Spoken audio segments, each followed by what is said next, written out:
Hello বাচ্চারা, আজ আমরা শুনবো ছোট্ট গরুর আরজি নামক গল্পটি। শুরু করা যাক তাহলে। সে অনেক দিন আগের কথা।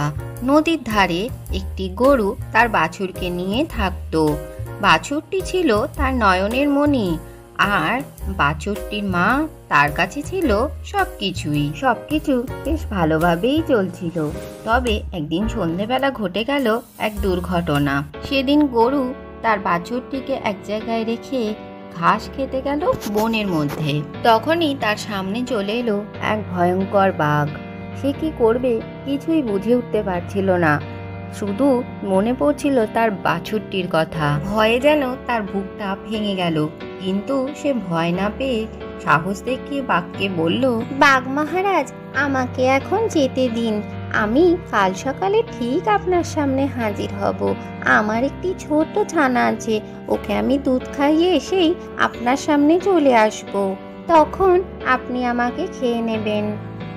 গরুর এইসব ভালো ভালো কথা শুনে বাঘের দয়া হলো আর বলল, ঠিক আছে, তোমার কথার ওপর বিশ্বাস করে আমি তোমাকে এখন যেতে দিচ্ছি, কিন্তু কাল সকালে যদি তুমি না আসো তাহলে কিন্তু আমি তোমার বাড়ি গিয়ে দুজনকেই খেয়ে আসবো।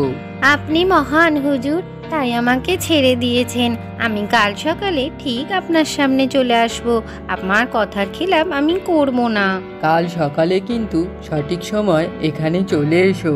এই কথা শুনে গরু যেন হাঁপ ছেড়ে বাঁচলো আর বাড়ির উদ্দেশ্যে রওনা দিল। বাড়িতে পৌঁছেই সে কাঁদো কাঁদো গলায় তার বাচ্চাকে ডাকতে লাগলো, বাছা আমার কাছে এসো।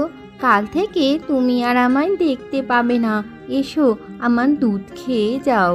বাছুরটি তার মায়ের কথা শুনে হতভম্ব হয়ে গেল আর বলল, তুমি এরকম ভাবে কথা বলছো কেন মা?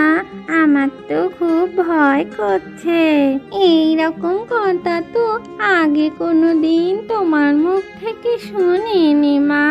বাছুরের কথা শুনে গরুর দুই চোখ অশ্রুতে ভরে গেল আর বাঘকে দেওয়া প্রতিশ্রুতির কথা সে বাছুরকে বলতে লাগলো, তুমি কিছুতে মরতে পারো না মা। আমি কাল সকালে বাঘের কাছে যাব। তোমার পরিবর্তে আমাকে খাওয়ার কথা বলবো।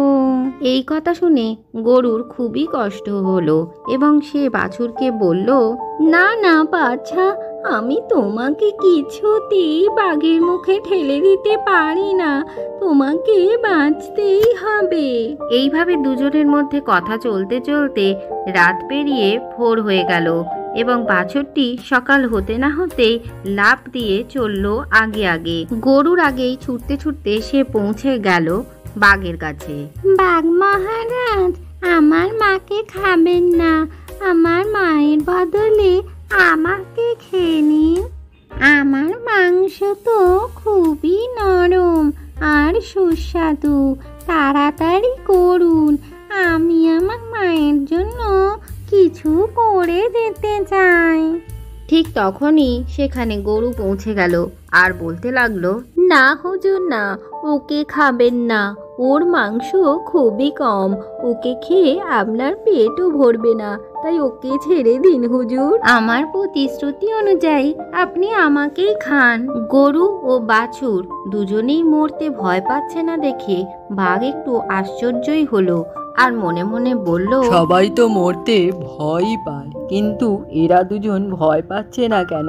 হয়তো দুজনের মধ্যে গভীর ভালোবাসা রয়েছে, মা ও মেয়ের ভালোবাসা। তাই জন্যই এরা একে অপরের জন্য প্রাণ দিতেও প্রস্তুত। এইসব কথা ভেবে বাঘ গরু এবং বাছুরকে না খাওয়ার সিদ্ধান্ত নিল এবং তাদের উদ্দেশ্যে বলল, এই যে তোমরা দুজনেই এখন কিন্তু আমার মুখের খাবার। আমি চাইলেই তোমাদের দুজনকেই খেতে পারি, কিন্তু তোমাদের একে অপরের প্রতি ভালোবাসা এবং মহত্ব দেখে আমি তোমাদের দুজনকেই খাবো না। তাই আমি তোমাদের ছেড়ে দিচ্ছি, তোমরা নির্ভয়ে বাড়ি চলে যাও। এই কথা বলে বাঘ সেখান থেকে চলে গেল। গরু ও বাছুর তো খুবই খুশি, তারাও আনন্দে বাড়ি ফিরে গেল। আজকের গল্পটি থেকে কি শিখলে বাচ্চারা? ভালোবাসা আর মহত্ব দিয়ে সবকিছুই জয় করা যায়। ভিডিওটি ভালো লাগলে চ্যানেলটিকে লাইক ও শেয়ার করে সাবস্ক্রাইব করে দিও।